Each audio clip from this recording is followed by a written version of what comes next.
Graph बनता था इसका, इस प्रकार का, जीरो पर टच करता हुआ ऊपर उड़ जाता था कबूतर के जैसे है भाई, पैराबोला था ये। तो हम लोग क्या करेंगे कि सर ए स्क्वायर जो होगा उसकी रेंज जो होगी वो बी स्क्वायर से ए स्क्वायर हो जाएगी अगर दोनों निगेटिव है। कहीं ना कहीं से तो ज़्यादा घूमेगा, और अगर घूम गया तो इसकी रेंज जो है वो आर नहीं हो सकती। मतलब यहाँ पे मुझे निकालना पड़ेगा, थोड़ा दिमाग लगाना पड़ेगा। -1 यूनियन 1 टू इन्फिनिटी, ठीक है ना। हेलो बच्चों, तो कैसे हो आप सब? मैं हूं निखिल गुप्ता और स्वागत करता हूं आपका इस ब्यूटीफुल से यूट्यूब चैनल एजुकेशनल गुरुकुल पर। तो पिछले लेक्चर में अगर आपको याद हो, हम लोगों ने एक फंक्शन का डोमेन निकालना सीखा था, ठीक है ना। और आज का जो टॉपिक है अपना वो है रेंज निकालना। तो आप सभी लोग तैयार हो जाओ यार, शुरुआत करते हैं कैसे रेंज निकालते हैं। उससे पहले अगर आपको डोमेन निकालना नहीं आता हो तो लास्ट लेक्चर देख के आओ, मेरे ख्याल से आता होगा, और नहीं आता तो देख के आओ और फिर तैयार हो जाओ, क्योंकि जैसा पिछली बार किया था ना हम लोगों ने, हूबहू या बहुत कुछ उससे मिलता जुलता काम यहाँ पे करना है रेंज को निकालने के लिए, ठीक है ना। डोमेन निकालना आपको आता होगा। मैं शुरुआत करता हूँ।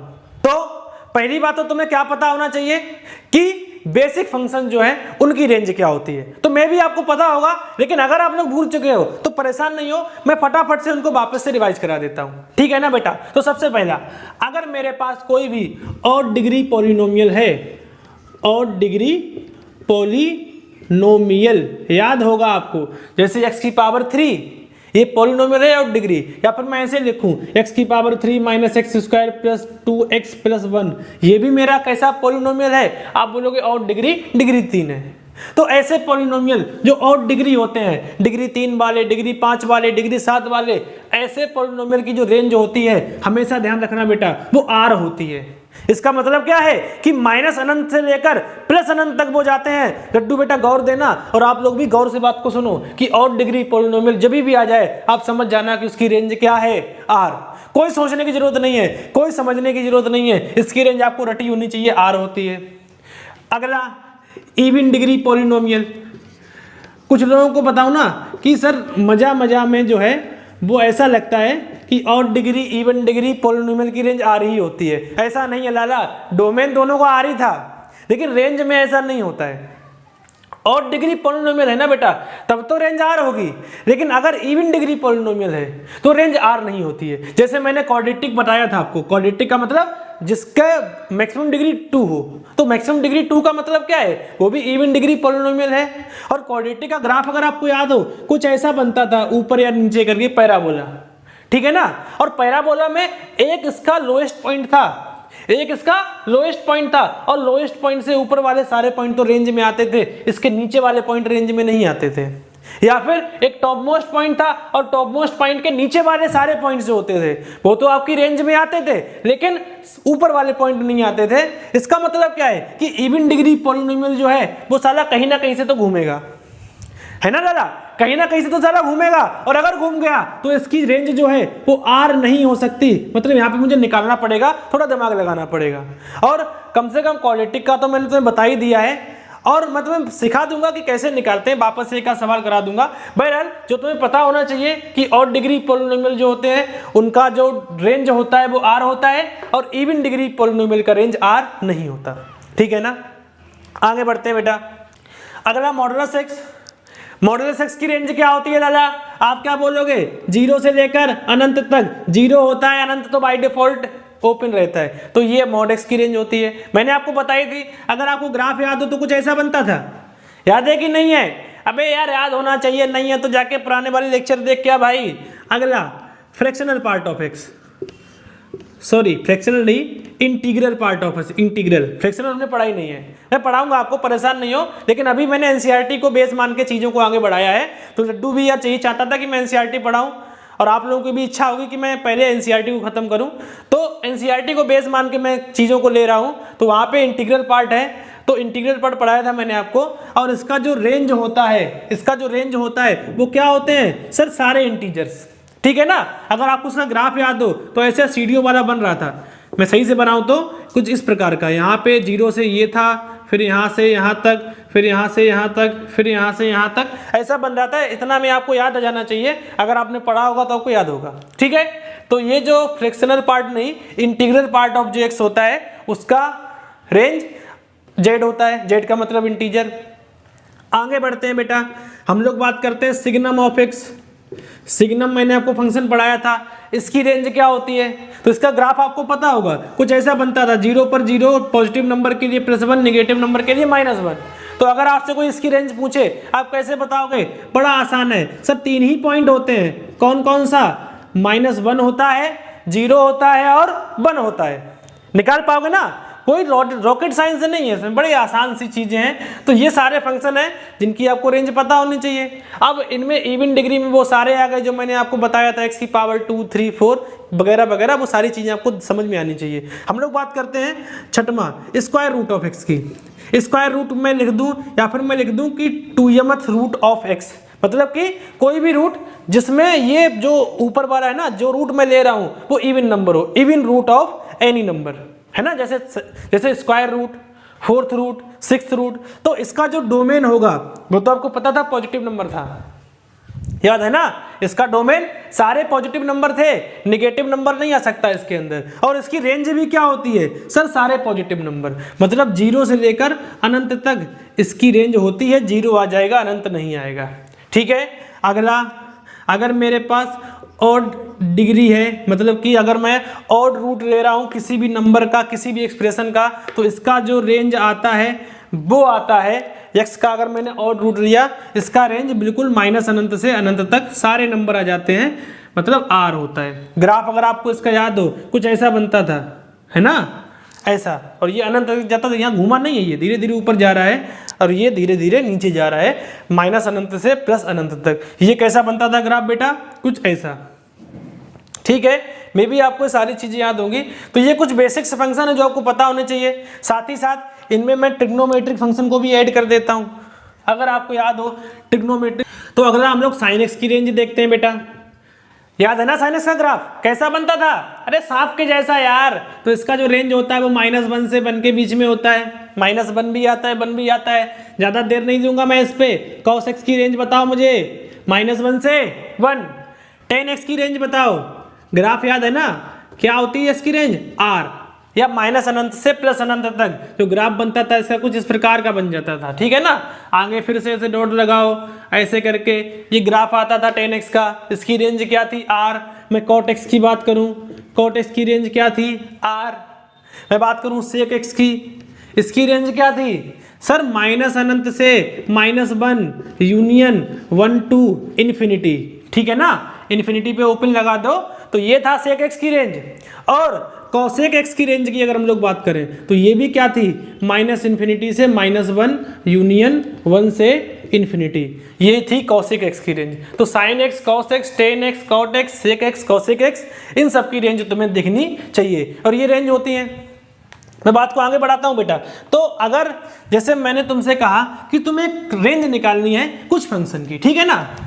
ये तो बेसिक फंक्शन थे जिनकी तुम्हें रेंज पता होनी चाहिए। हम लोग रेंज निकालेंगे कैसे? तो बेसिक फंक्शन को यूज करके ही हमें रेंज निकालना है।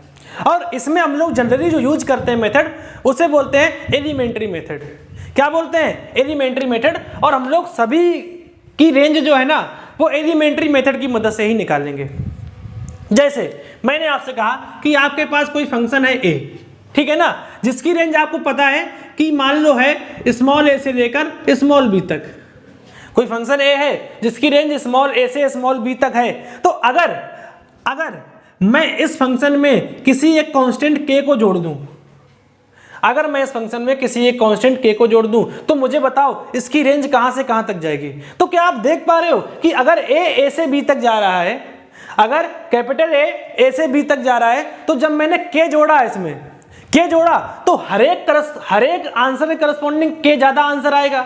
जैसे अगर मैं बात करूं किसी एक नंबर या 1 पर इसका आंसर 5 आता हो, तो अगर मैंने इसमें 5 जोड़ दिया तो अब जो आंसर है ना वो 5 के लिए 6 आएगा। आंसर जो है ना वो K से आगे शिफ्ट हो जाएगा। जैसे ही मैंने K जोड़ा, इसमें सारे आंसर K से आगे शिफ्ट हो जाएंगे, है ना, K बढ़ जाएंगे। इसका मतलब इसकी जो रेंज होगी वो क्या होगी सर? अगर A से B रेंज में रहता है तो A प्लस K कहां से कहां तक रहेगा? आप बोलोगे A प्लस K से B प्लस K तक। बात समझ में आ रही कि नहीं आ रही? बड़ा आसान है। जैसे मैंने एक आपको फंक्शन दिया a, जिसकी रेंज आपको बता दी कि ये 3 से लेकर 4 तक है ना, इसकी रेंज 3 से 4 तक है। बताओ a+3 की रेंज कितनी होगी? आप क्या बोलोगे कि a+3 जो होगा, a 3 से 4 तक जा रहा है, तो a+3 कहां से कहां तक जाएगा? आप बोलोगे 6 से 7 तक। दोनों तरफ 3 3 जोड़ दो।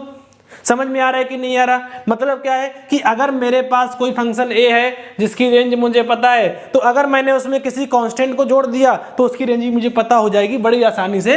दोनों तरफ आप लोग के जोड़ दो, ठीक है ना। अच्छा, अगर मैंने किसी कांस्टेंट से मल्टीप्लाई कर दिया, k इंटू ए की रेंज अगर आपको पता करनी हो तो कैसे बताओगे बेटा? बड़ा आसान है। अगर तुमने k से फंक्शन को मल्टीप्लाई किया तो हर एक आंसर जो आ रहा होगा वो k से मल्टीप्लाई हो जाएगा। जैसे किसी x के लिए वैल्यू 4 आ रही है, तो जब मैंने k से मल्टीप्लाई किया तो कितनी वैल्यू आएगी? 4k आएगी कि नहीं आएगी? भाई जब मैंने पूरे फंक्शन को 5 से मल्टीप्लाई कर दिया तो हर वैल्यू 5 गुनी हो जाएगी, हर आंसर 5 गुना हो जाएगा। इसका मतलब इसकी जो रेंज होगी वो कितनी होगी? आप बोलोगे ka से लेकर kb तक। समझ में आ रहा है कि नहीं आ रहा? लेकिन यहाँ पे आपको ध्यान देना है कि k जो होना चाहिए वो पॉजिटिव होना चाहिए। क्यों? क्योंकि अगर तुम पॉजिटिव नंबर का मल्टीप्लाई करोगे ना किसी से, तब जो आंसर है वो k टाइम्स बढ़ जाएगा। लेकिन अगर तुमने निगेटिव नंबर से मल्टीप्लाई किया, तो जो बड़ा नंबर होगा ना, बड़ा नंबर जब तुम नेगेटिव से मल्टीप्लाई करोगे तो वो छोटा हो जाएगा। जैसे मैं तुम्हें सिंपल समझाता हूं। मैंने कहा मेरे पास एक फंक्शन है a जिसकी जो रेंज है वो 2 से लेकर 4 तक है, तो बताओ 2a की रेंज कहां से कहां तक होगी? आप क्या बोलोगे? दोनों को 2 2 से मल्टीप्लाई कर दो, मतलब 4 से लेकर 8 तक, कोई दिक्कत नहीं है। लेकिन अगर मैंने कहा कि बताओ -2a की रेंज कहां से कहां तक होगी, तो जब तुम इसे -2 का मल्टीप्लाई करोगे ना, तो ये देखो -4 से -8 लिखा हुआ है, और ये गलत तरीका है नोट करने का। क्यों? क्योंकि -8 छोटा है, -4 बड़ा है, और छोटा पहले आता है ऐसे रिप्रेजेंटेशन में, बड़ा नंबर बाद में आता है।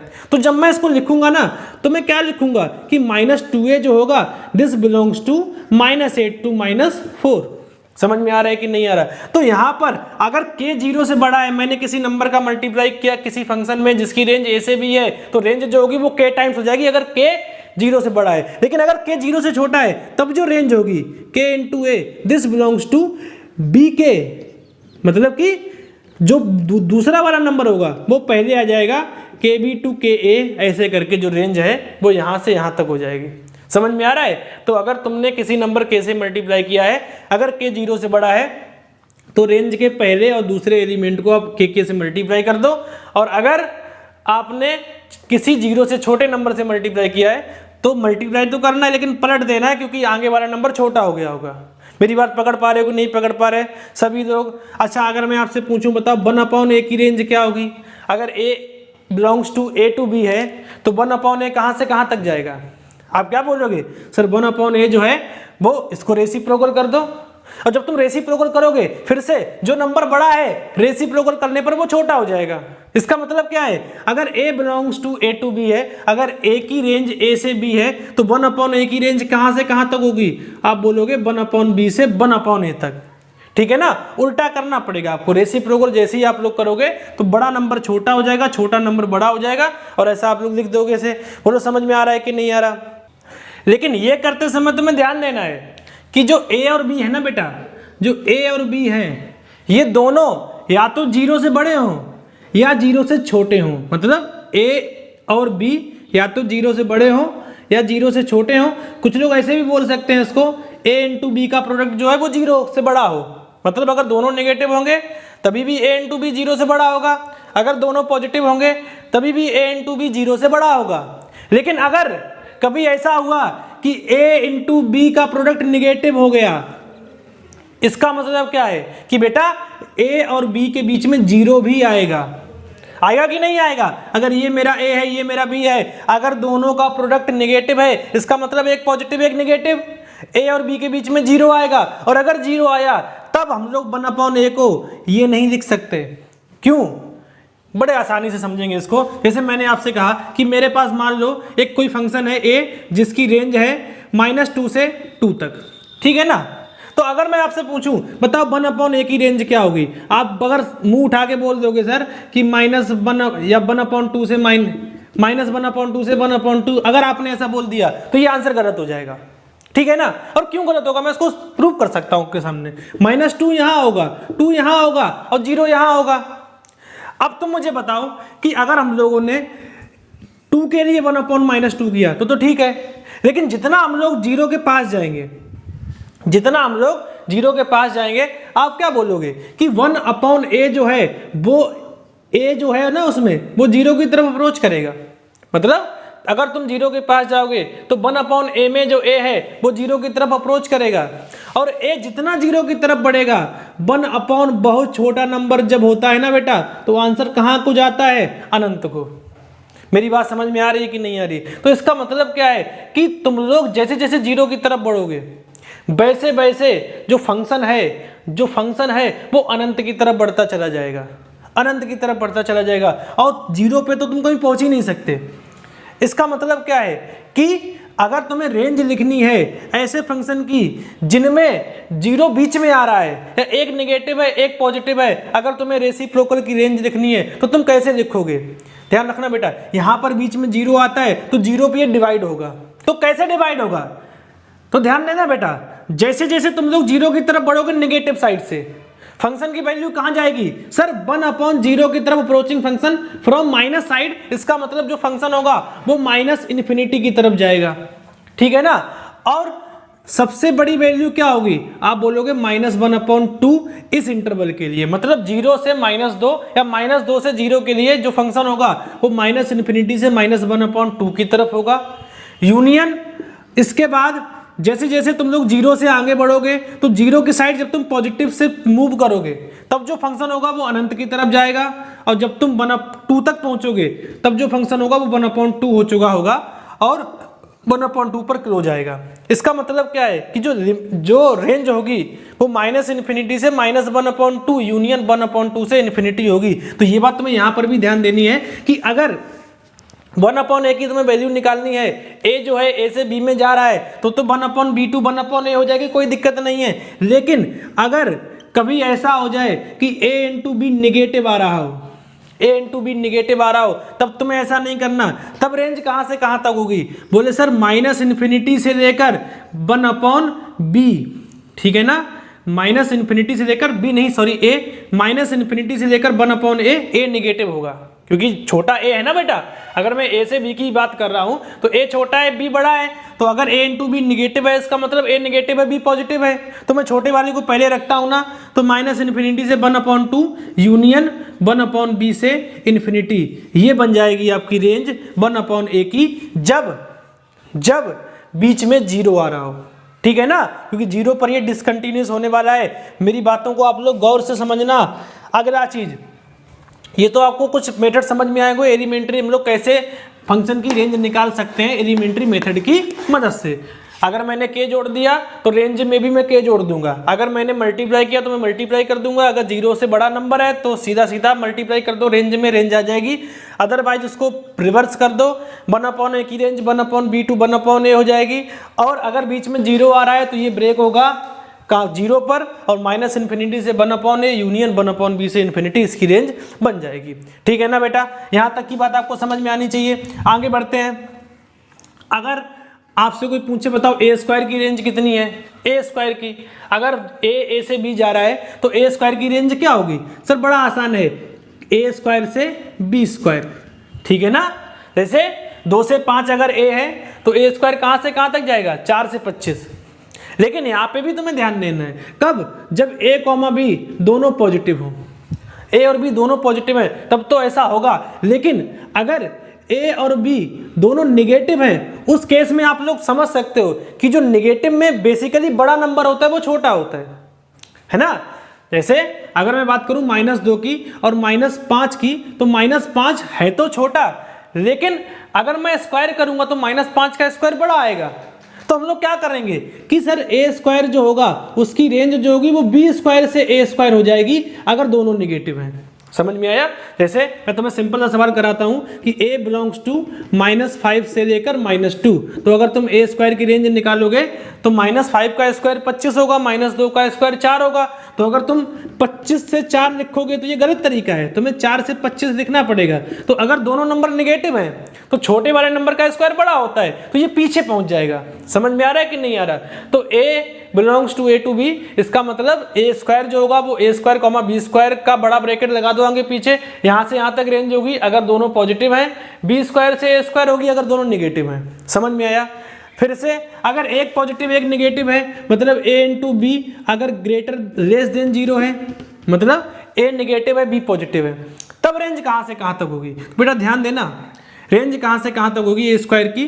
तो अगर एक नेगेटिव है एक पॉजिटिव है, तो जैसे मैंने -2 से लेकर 4 तक की बात की, एक नेगेटिव है एक पॉजिटिव है, तो -2 का स्क्वायर कितना होगा? 4, 4 का स्क्वायर कितना होगा? 16 होगा कि नहीं होगा बेटा? अच्छा -2 से 4 तक जब तुम लोग जाओगे तो बीच में कहीं 0 भी पड़ेगा, ये -2 0 4, -2 से लेकर जब तुम 4 तक जाओगे तो बीच में 0 पड़ेगा और 0 का स्क्वायर 0 होगा। तो अगर तुमने इन दोनों का स्क्वायर करके लिख दिया तो 0 तो इसमें आया ही नहीं ना। मतलब अगर तुमने -2 से 4 तक के सारे नंबर्स के लिए ए स्क्वायर की जो रेंज है अगर तुमने इसको 4 से 16 कर दिया तो ये गलत हो जाएगा। क्यों? क्योंकि रास्ते में तो 0 आ रहा है और 0 का स्क्वायर तो बेटा 0 ही होता है। तो तुम्हें क्या करना पड़ेगा? बोले सर इस बार ऐसा नहीं करेंगे क्योंकि नेगेटिव नंबर का भी स्क्वायर पॉजिटिव होता है और माइनस से प्लस की तरफ बढ़ने पर तुम्हें 0 भी मिलेगा। तो जो नंबर्स होंगे ना वो बेटा 0 से शुरू होंगे क्योंकि सबका स्क्वायर पॉजिटिव होता है, नेगेटिव तो आएगा नहीं ना, पॉजिटिव ही आएगा। इसका मतलब इसकी जो रेंज होगी वो 0 से शुरू होगी और कहां तक जाएगी? बोले सर 0 से लेकर b स्क्वायर तक जाएगी अगर b का मॉडुलस a के मॉडुलस से बड़ा है। मतलब अगर b मैग्नीट्यूड बड़ा है ना बेटा, अगर b का मैग्नीट्यूड बड़ा है तो जो a स्क्वायर होगा वो 0 से b स्क्वायर तक जाएगा। समझ में आ रहा है? जैसे मैंने सिंपली लिखा -2 से 4, तो इसकी जो रेंज होगी वो 0 से 16 होगी। क्यों? क्योंकि यहाँ पे b जो है ना वो बड़ा है मॉडुलस ऑफ a से। लेकिन अगर कभी ऐसा हो जाए कि मैं -4 से लेकर 2 तक के नंबर्स के लिए पूछूं बताओ इसकी रेंज क्या है, अगर a बिलोंग्स टू -4 से 2 है तो a स्क्वायर की रेंज क्या होगी? आप क्या बोलोगे? इस बार जो है ना 0 से 4 नहीं हो सकती। क्यों? क्योंकि b का स्क्वायर 4 है और अगर तुम लोग इसकी बात करोगे तो इसमें -3 भी एक नंबर है और -3 का स्क्वायर तो 9 होता है, वो तो इसमें आया ही नहीं।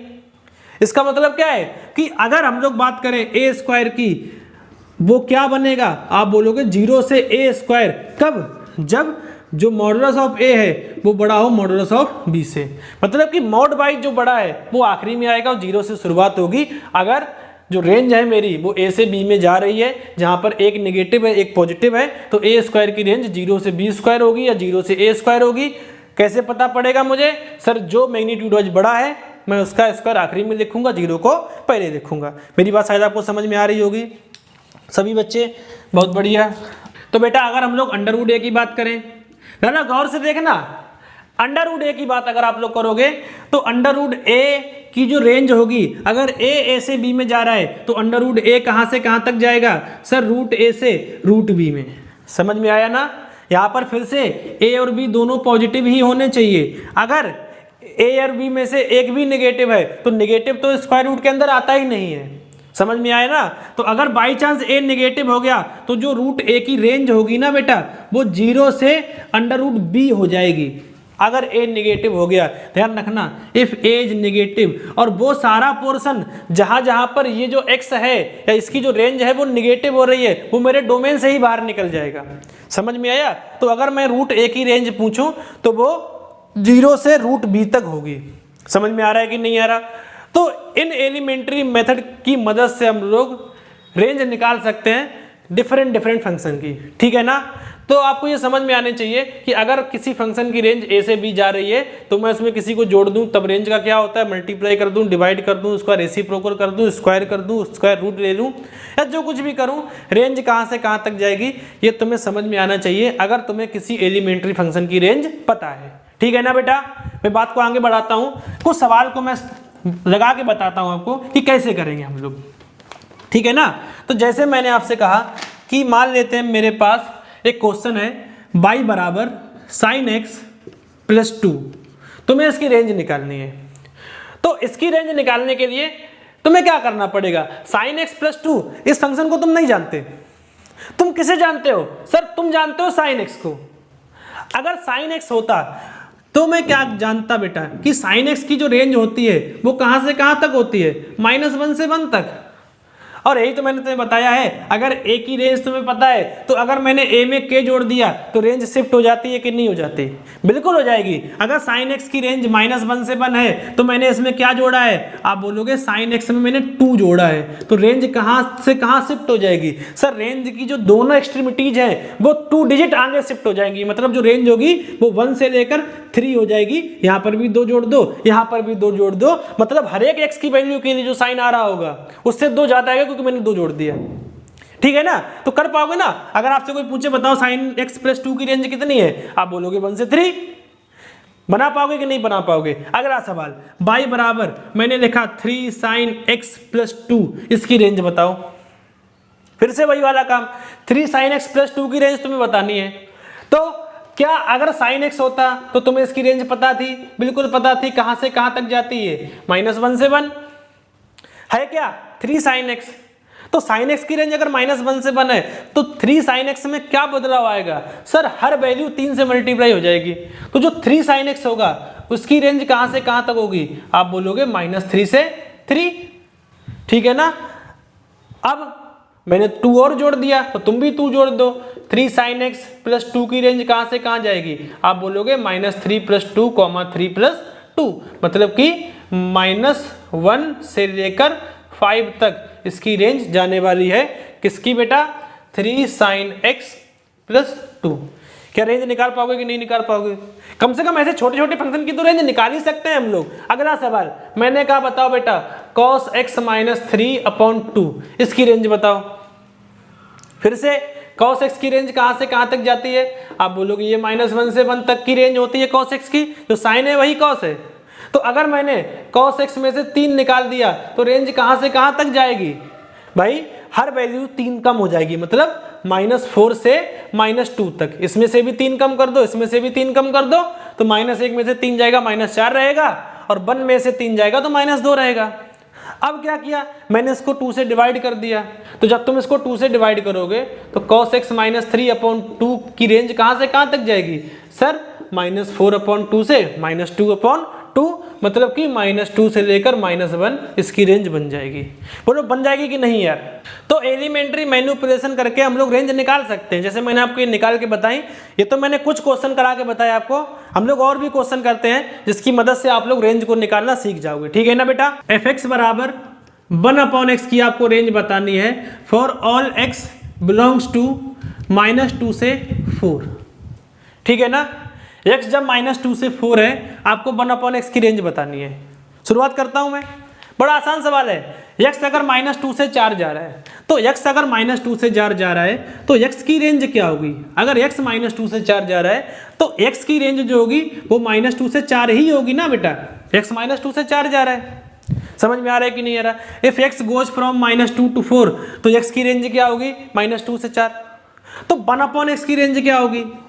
आप क्या बोलोगे? 1/x कहां से कहां तक जाएगा? तो मैंने इसको रेसिप्रोकल कर दिया, और रेसिप्रोकल किया है तो क्या करते थे हम लोग? 1/b से 1/a कर देते थे। लेकिन वहां पर मैंने आपको बताया था कि दोनों नंबर या तो पॉजिटिव होने चाहिए या निगेटिव होने चाहिए। यहां पर एक पॉजिटिव एक निगेटिव है, तो इसके लिए हम लोग क्या करते हैं? मैंने कहा था कि यहां पर जो रेंज है वो 0 पर जाकर टूट जाती है। कहां टूटती है? 0 पर। और रेंज क्या आती थी? तो मैंने आपको बताया था बेटा कि -∞ से -1/2 यूनियन 1/4 से इन्फिनिटी, इसकी रेंज बन जाएगी। अब कैसे आया ये भी तुम लोग देख सकते हो। ये मेरा -2 होगा, ये 4 होगा, ये बीच में 0 होगा। 0 पर फंक्शन टूटेगा क्योंकि 1/x है। समझ में आ रहा है कि नहीं आ रहा? तो 0 पर तुम लोग जैसे जैसे लेफ्ट साइड से जाओगे फंक्शन की वैल्यू कहां जाएगी? -∞ तक। और जैसे जैसे तुम लोग 2 की तरफ जाओगे, माइनस वाले 2 की तरफ, फंक्शन की वैल्यू कहां जाएगी? -1/2 तक, मतलब -1/2 से इन्फिनिटी की रेंज जाएगी इस पोर्शन के लिए। सिमिलरली अगर तुम लोग यहाँ से 0 की तरफ अप्रोच करोगे तो रेंज किधर जाएगी? अनंत की तरफ। और जब तुम 4 की तरफ अप्रोच करोगे तो रेंज किधर जाएगी? 1/4 की तरफ, मतलब 1/4 से इन्फिनिटी। ठीक है ना? ये मेरी रेंज बन जाएगी। 0 पर टूटता है ये। अच्छा, अगर मैं x की वैल्यू को 1 से 2 तक मूव कराता तो मेरे लिए बड़ा आसान था। जो 1/x था वो सिंपली हो जाता 1/2 से लेकर 1 तक, 1/b से 1/a तक बताया था ना मैंने। और अगर मैं और अच्छा करता, अगर मैं बोलता कि x जो है वो जा रहा है -2 से -1 तक, x अगर -2 से -1 तक जाता तो फिर से जो 1/x था ना वो -1/b से 1/a, मतलब -1 से -1/2, यहाँ तक इसकी रेंज चली जाती। समझ में आ रहा है ना? -1/1 भी कर लो आप लोग, क्योंकि -1/b से 1/a, तो -1/1 1 ही होता है, तो -1 से -1/2 इसकी रेंज बन जाती। कर पाओगे ना ऐसे सवाल? अगला सवाल, जैसे मैंने आपसे कहा कि आपको रेंज बतानी है y बराबर 1/2 sin x - 1, इसकी रेंज बतानी है आपको 1/2 sin x - 1। तो यहाँ पर फिर से वेरिएबल एक ही है जो sin x है और उसकी रेंज मुझे पता है, ठीक है ना? तो अगर तुम्हें इसकी रेंज पता है ना बेटा, तो मैं मैनिपुलेशन कर करके 2 sin x - 1 तक पहुँच सकता हूँ। कैसे पहुँच सकता हूँ? तो मैं शुरुआत करता हूँ। sin x की रेंज कहाँ से कहाँ तक है? आप बोलोगे -1 से 1 तक, ठीक है। अगर sin x की रेंज -1 से 1 तक है तो 2 sin x की रेंज कहाँ से कहाँ तक जाएगी? आप बोलोगे -2 से 2 तक, डबल कर दो। मैंने एक कम कर दिया तो 2 sin x - 1 की रेंज कहाँ से कहाँ तक जाएगी? आप क्या बोलोगे बेटा? -3 से 1 तक, ठीक है ना? मैंने इसको भी एक कम कर दिया, उसको भी एक कम कर दिया। अब अगर मैं इसका रेसिप्रोकल करूं, 1/2 sin x - 1 की रेंज कहाँ से कहाँ तक जाएगी? तो आप क्या बोलोगे? फिर से बीच में 0 आ रहा है, तो क्या बार बार सोचना पड़ेगा? अबे नहीं यार, मतलब -∞ से क्या होता था? -∞ से -1/3 यूनियन 1 से ∞, ये इसकी रेंज आ जाएगी। आ जाएगी ना? आसान है कि नहीं है? कर पाओगे कि नहीं कर पाओगे? आसानी से कर पाओगे। तो ऐसे करके रेंज निकाल सकते हैं हम लोग। जैसे अब मैं आपसे अगला सवाल पूछूं, मुझे बताओ 1/ sin x की रेंज क्या होगी? सिंपल, ये तो बड़ा आसान है ना। sin x कहाँ से कहाँ तक जाता है? sin x जाता है बेटा -1 से 1 तक, तो 1/ sin x कहाँ से कहाँ तक जाएगा? 1/ sin x जाएगा -∞ से -1 तक यूनियन 1 से ∞ तक, ठीक है ना? ये बड़ा ब्रैकेट है और वो छोटे ब्रैकेट है, मतलब ∞ पर तो ओपन ब्रैकेट लगता है, यहाँ पर क्लोज बड़ा ब्रैकेट लगेगा। बोलो समझ में आ रहा है कि नहीं आ रहा? कर पाओगे ना आप सभी लोग? रेंज निकाल सकते हो। अब मैं कुछ थोड़े अच्छे सवाल करा देता हूँ जिससे आपकी प्रैक्टिस ठीक हो जाए। अगला सवाल है बेटा 3x² - 4/x² - 1, तुम्हें इसकी रेंज निकालनी है। तो जब तुम इसकी रेंज निकालने जाओगे ना बेटा, अब तुम फंसोगे, क्योंकि यहाँ पर वेरिएबल 2 जगह हैं। अभी तक जो वेरिएबल था ना बेटा वो एक ही जगह था, और जब तक वेरिएबल एक जगह होगा तुम उसको एलिमेंट्री मैनिपुलेशन की मदद से सॉल्व करते रहोगे। लेकिन अगर वेरिएबल 2 जगह हो गया, ऊपर भी x² है नीचे भी x² है, अब तुम्हें क्या करना पड़ेगा? सर वेरिएबल को 2 जगह से हटाकर अगर मैं एक जगह कर सकता हूं तो मेरा काम आसानी से हो जाएगा, वरना मुझे फिर दूसरे तरीकों तक जाना पड़ेगा जो कि अभी मैंने आपको नहीं बताया है। लेकिन हाँ, अगर तुमने वेरिएबल को रिड्यूस कर दिया, एक जगह ले आए, तो तुम्हारा काम हो जाएगा।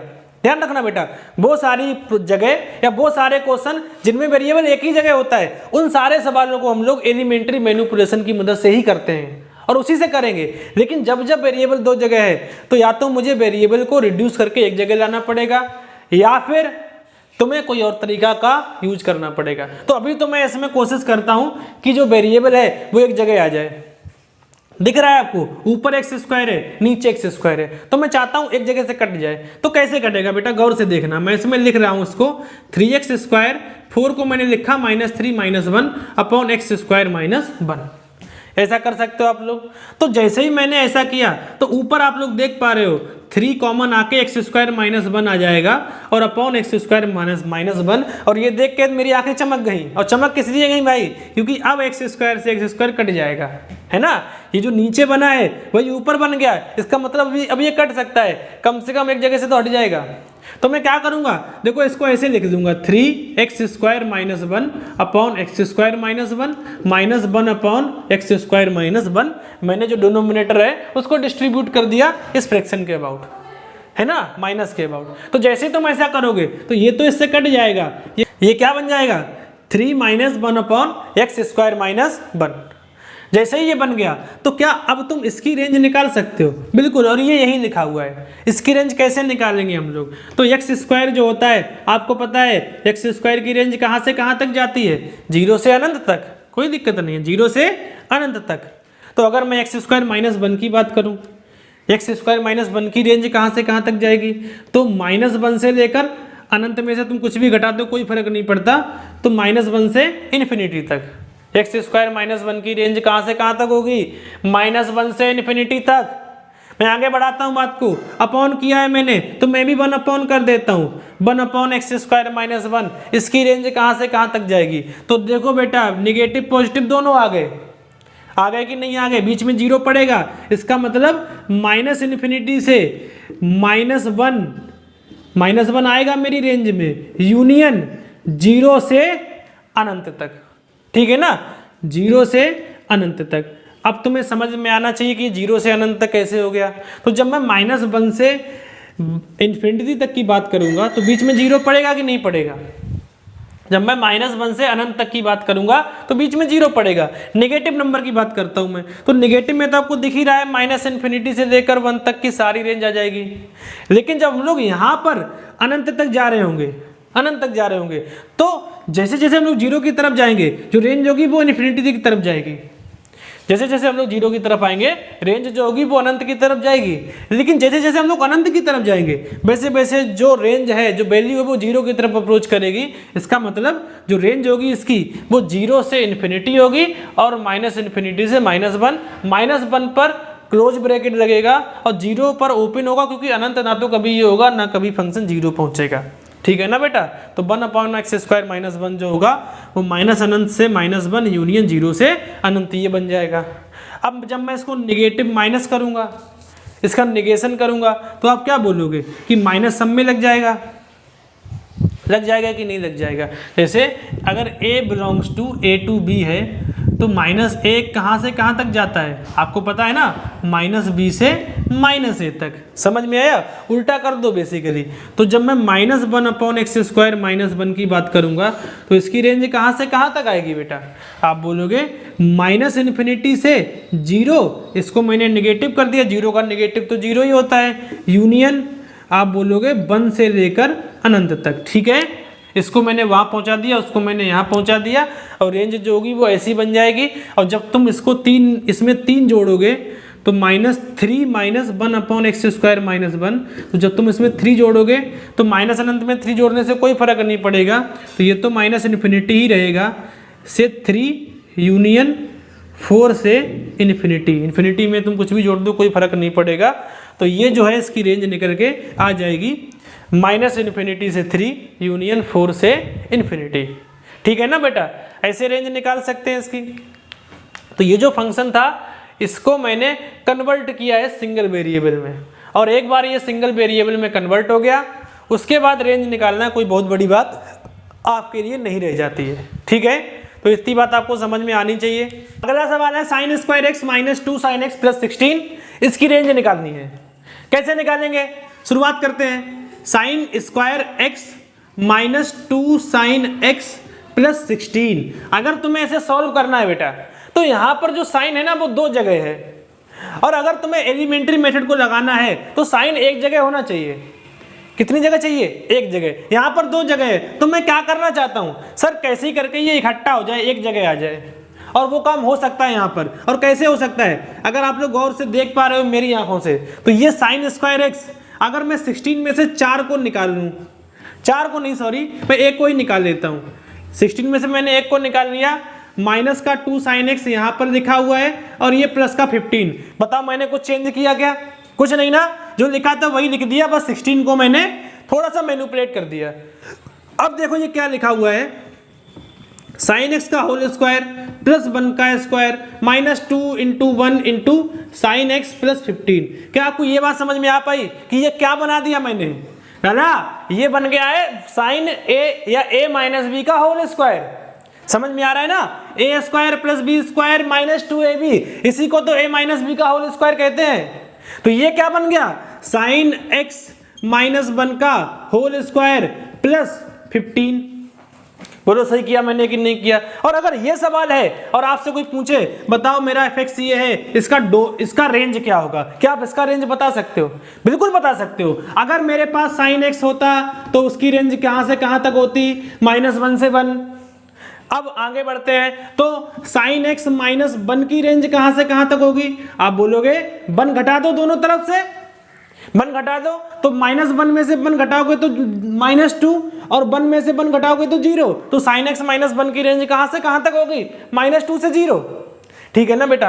अब क्या करना है, स्क्वायर। तो जैसे ही तुम स्क्वायर करोगे sin x -1 का स्क्वायर, इसकी रेंज कहां से कहां तक होगी? अब देखो -2 से 0 है तो रेंज कहां से कहां तक जाएगी? स्क्वायर करोगे 0 से 4 तक, 0 से a स्क्वायर तक बताया था ना मैंने। जहां पे जो भी बड़ा हो उसके स्क्वायर से लेकर 0 तक की रेंज यहां पे हो जाएगी, 0 से 4 तक।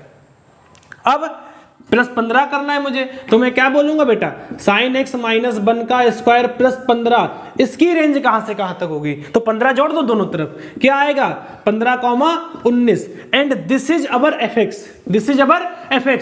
सो fx की रेंज कहां से कहां तक जाएगी? 15 से 19 तक। ठीक है ना बेटा, this is the range of fx। कर पाओगे कि नहीं कर पाओगे? आसान था ना। क्या करना था सर, मैंने इसको ले जाकर एक ही वेरिएबल के फॉर्मेट में कन्वर्ट कर देना, या वेरिएबल एक ही जगह हो। अगर ऐसा मैं करने में समर्थ हूं, इसका मतलब सवाल मुझसे हो जाएगा। कोई दुख दर्द चिंता पीड़ा समस्या गिरानी कलेश आपको लाला नहीं होना चाहिए। तो हम लोग अब आगे बढ़ाते हैं बात को, अगले सवाल की तरफ जंप करते हैं बेटा। इस बार मेरे पास, जैसे मैंने आपको अगला क्वेश्चन दिया, आपको डोमेन निकालना है, डोमेन नहीं सॉरी, आपको रेंज निकालनी है।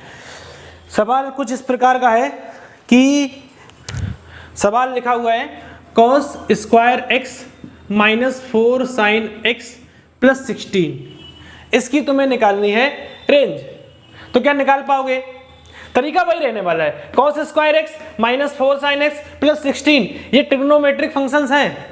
मुझे क्या करना है सर, 2 जगह पर वेरिएबल है, इसको इकट्ठा करके मुझे एक जगह पे लेके आना है। कैसे करूंगा मैं? बड़ा सिंपल है, cos को लिख देता हूं मैं 1 - sin स्क्वायर x। हो गया ना काम? देखो दिखने लगा कि नहीं दिखने लगा? -4 sin x +16, ये लिख गया ये। अब मैं इसको यहां ले जाता हूं, ये लिखा हुआ है basically -sin square x -4 sin x ये प्लस का है, और 16 और 1 17। समझ में आ रहा है कि नहीं आ रहा? ये बन गया।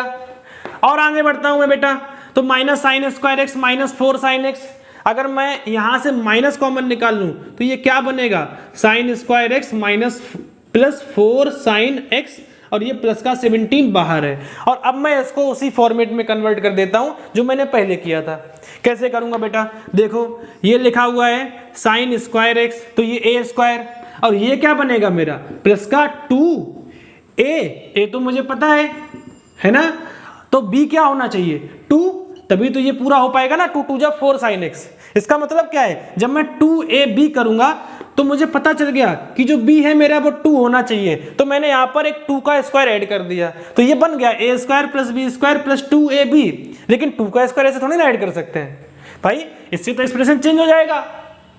तो मैंने अगर स्क्वायर को ऐड कर दिया अपने सहूलियत के लिए, तो मुझे क्या करना पड़ेगा, इसके स्क्वायर को सब्ट्रैक्ट भी करना पड़ेगा, और ये प्लस का 17 यहाँ आ गया। सॉल्व कर लेते हैं हम लोग इसको। अब ये देख सकते हो आप लोग, ये क्या लिखा हुआ है, sin x + 2 का होल स्क्वायर, ठीक है ना? और ये माइनस का 2 स्क्वायर तो 4 हो जाएगा, एक माइनस पहले से चिपका हुआ है, प्लस का 17। ये बन गया मेरा एक्सप्रेशन। अब अगर मैं इसको यहाँ पे लिख देता हूँ बेटा, तो ये बनेगा माइनस का sin x + 2 का होल स्क्वायर, ठीक है? और माइनस और माइनस ये बन जाएगा +4 और +17 आगे बाहर है। सॉल्व कर लिया हमने इसको, और ये क्या आ गया, माइनस का sin x + 2 का होल स्क्वायर प्लस का 21। क्या तुम लोग इसकी रेंज निकाल सकते हो? बिल्कुल। अब sin x एक जगह पे आ गया तो मैं शुरुआत वहीं से कर देता हूं। sin x की रेंज कहां से कहां तक होती है, -1 से 1 तक। सही है कि नहीं है? आगे बढ़ाता हूं बात को। अगर sin x -1 से 1 तक है तो sin x + 2 कहां से कहां तक होगा लाला?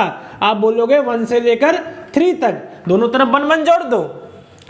स्क्वायर कर देते हैं इसका। तो जैसे ही तुम इसका स्क्वायर करोगे साइन एक्स प्लस 2 का स्क्वायर, ये कहां से कहां तक जाएगा? आप बोलोगे 1 से 9 तक, दोनों पॉजिटिव है, दोनों तरफ स्क्वायर कर दो, पीछे माइनस लगा दिया मैंने, तो क्या होगा सर? -9 से -1, उल्टा कर दो इसे, ठीक है ना, माइनस चिपका दो।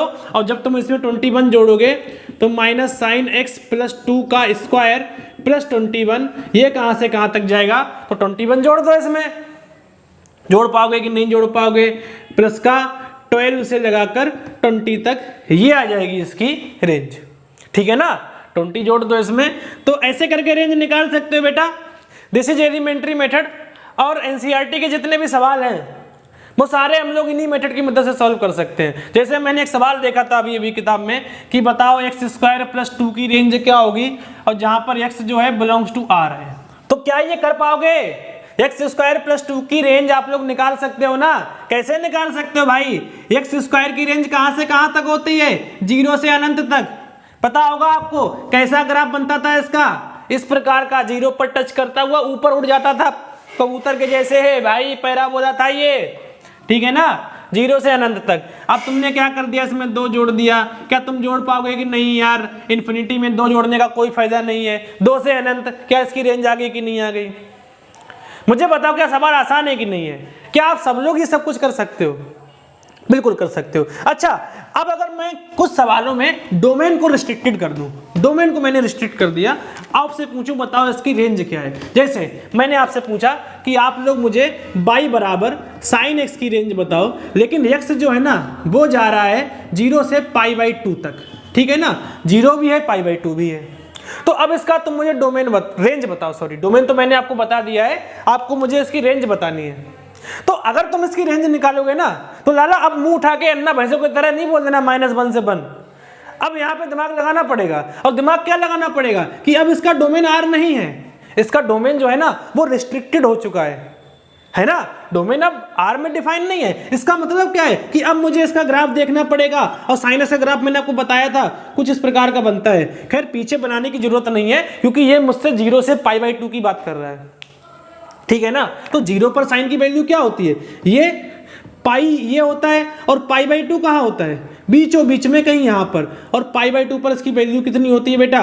1 होती है कि नहीं होती है? तो अब मुझे बताओ कि 0 से लेकर π/2 में इसका रेंज क्या होगा। तो 0 पर इसकी वैल्यू 0 है, π/2 पर इसकी वैल्यू 1 है, और बीच में